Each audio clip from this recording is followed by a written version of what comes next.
Hello Internet, Lieutenant Ellis here with the 299 Scouts, dangerous skills for dangerous places. And I thought I'd take a quick break today from all the handgun drills and give you something a little bit different.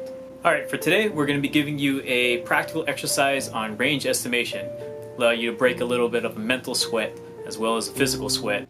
Oh. You caught me. I like to break a mental sweat too.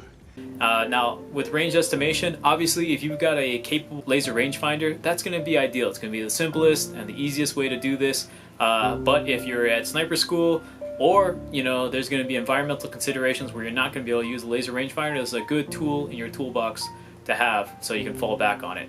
So like for example, if you're back in a room and you're ranging through like screens, or the target's back in a room and all you're able to do is range to the outside door of the house, but you're trying to get this guy deep in the room, obviously that's going to affect whether or not you can use a laser rangefinder and hit that spot. Or maybe you're ranging, and I've had this happen where I've been in such thick forest where I'm trying to laze something and it's hitting all the different trees in between me and the target and I'm not getting an accurate laze.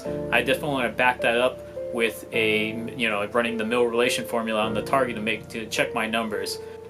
So the first thing about understanding the mil-relation formula is you have to understand that you need to know the size of the target. Snipers are always carrying around tape measures so that when they move into a new area of operation, they're measuring the size of the license plates, the size of the wheels, the size of the stop signs in their area of operations, things that they're going to hope are going to maintain relative consistency throughout the area they're operating in. Here in America, we run off of inches, which actually ends up being really annoying because in order to use the mil-relation formula, I've got to convert it into millimeters simply by multiplying by 25.4. If I thought in millimeters and I thought in meters, this would be way easier. It's the product of American public education, unfortunately. Once you know the size of the target in millimeters, you simply divide it by your mil-reticle. Your mil-reticle is like holding out a ruler out there and measuring the target. As the target's farther away, it takes up less of that ruler. If it's closer, it takes up more of that ruler. And if you divide the size of the target in millimeters by the mil radians that you measure on your reticle, all that you're left with is meters, and you know the exact distance to the target, assuming you milled it correctly.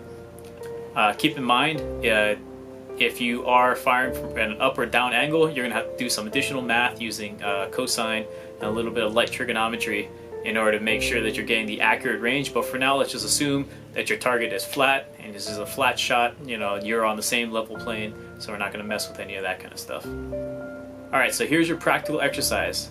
I'm going to give you the full measurements of that person being 5 foot 11 inches tall, and now solve for range in meters.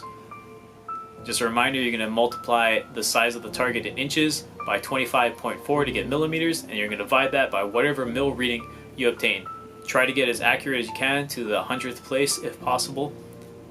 Alright, so once you have your answer, go ahead and tell me in the comments what you think your distance is to the target.